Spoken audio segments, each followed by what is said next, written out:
able to destroy almost the entire Russian convoy. And even when the remnants of the equipment entered the village, it continued to pursue them and fire. Give a thumbs up to the brave Ukrainian tank crew who single-handedly started and won this battle. And for the few APCs that managed to break through the fire, Ukrainian soldiers are waiting, ready to greet them on their land with javelins and drones. And without equipment and reinforcements, they can no longer hide. This Russian tank was lucky enough to escape the Leopard's fire and even leave the battlefield, but its escape was halted by a well-hidden mine.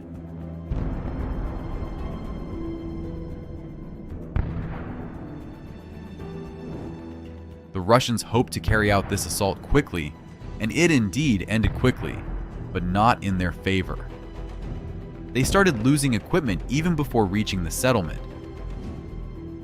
First, the convoy came under a drone attack, and later it was shelled by artillery. Despite the losses, the Russians continued their advance, but the closer they got to the village, the fiercer the resistance became. A few units of armored vehicles tried to bypass from another side, but got stuck near the lake and instantly paid the price for it. But even the Russians who managed to enter the village didn't have much luck. They found themselves in an unfavorable position and were attacked from almost all sides. Quick and reckless decisions often lead to such failures. And this time, they experienced firsthand why it was a mistake to advance on these Ukrainian positions. The rest of the column couldn't even get close enough to begin the assault. As soon as it became clear that the mission had failed, the Russians abandoned their equipment and began retreating. During this assault, the Russians overestimated their strength. As soon as the convoy of vehicles approached within striking distance, the Ukrainians launched an attack, using every weapon in their arsenal.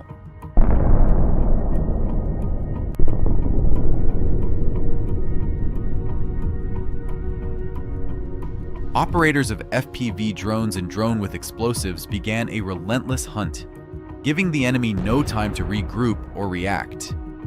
If luck is on their side, the target will be destroyed with a single strike, and then the flames will finish the job.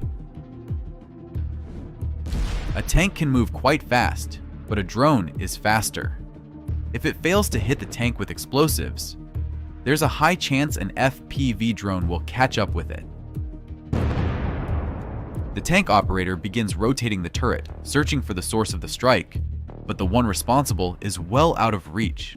And while he searches for the enemy, Ukrainian soldiers are already preparing to launch the next batch of birds to take vengeance on those who came uninvited onto their land.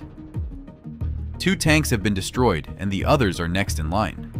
The Russians attempt to scatter in different directions to avoid fire, but an accurate javelin strike quickly finds its mark, taking out another armored vehicle.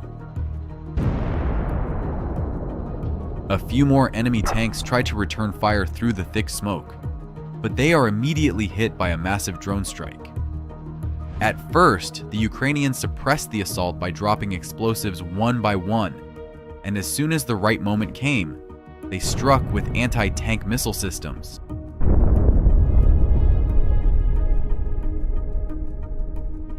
After the Russians panicked and abandoned the tank, it was only a matter of calmly finishing it off. Some of the Russians thought that their convoy was lucky to avoid the bombardment because they had chosen a different route for the attack.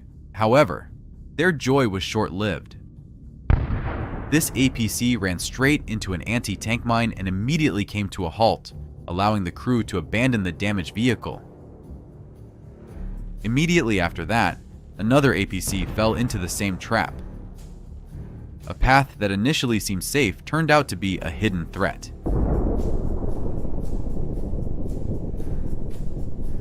Three units of Russian military equipment never made it to the Ukrainian positions and were destroyed without a single shot fired. Minefields are a highly effective means of defense, widely used since the First World War. In the chaos of war, if you don't know the layout of the minefields, you can lose a significant portion of your advancing army without even reaching the battlefield. For example, the armor of this Russian tank withstood a direct hit from a javelin, and it continued moving forward. Perhaps if it had stayed on the road, it might have survived, but it chose a different path.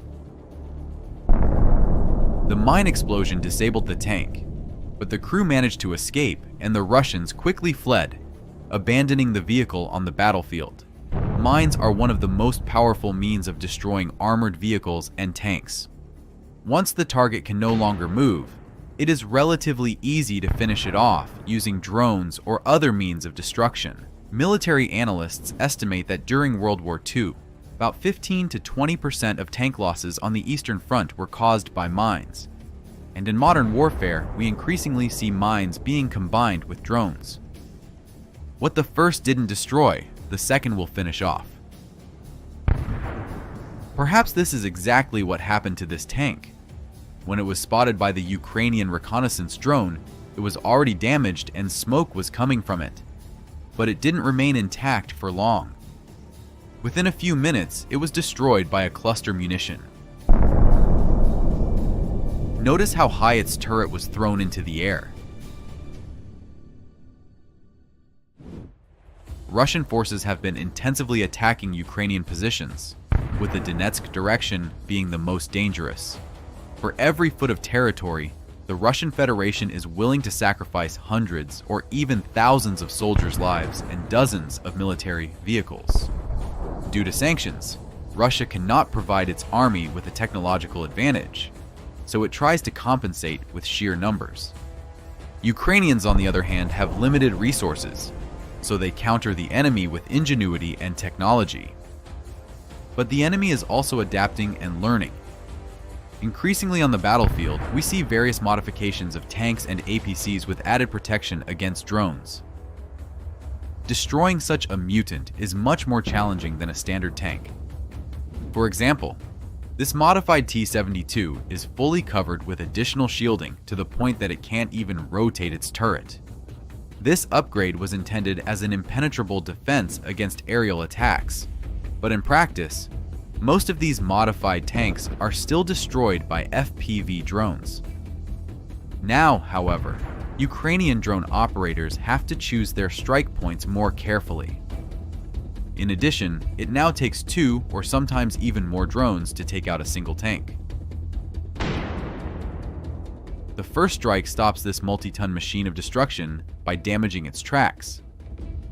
And then the drone operator can aim at a vulnerable spot to finish it off. Such protection imposes significant limitations on speed and reduces combat effectiveness. However, we can see that over time, the Russians have started installing it on nearly all tanks and APCs.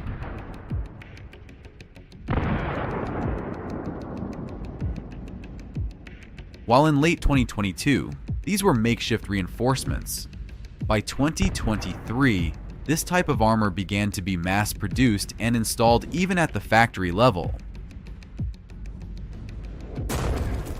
Ukrainian military personnel have noted that it's unwise to laugh at such tanks. Despite the challenges this type of protection poses for the Russians themselves and its comical appearance, these tanks continue to fulfill their tasks on the battlefield. They force Ukrainian forces to use significantly more resources and time to destroy them. Incendiary munitions are quite effective against such shields, but in order to get them inside, it is still necessary to stop the tank or first damage its armor. However, when this is achieved,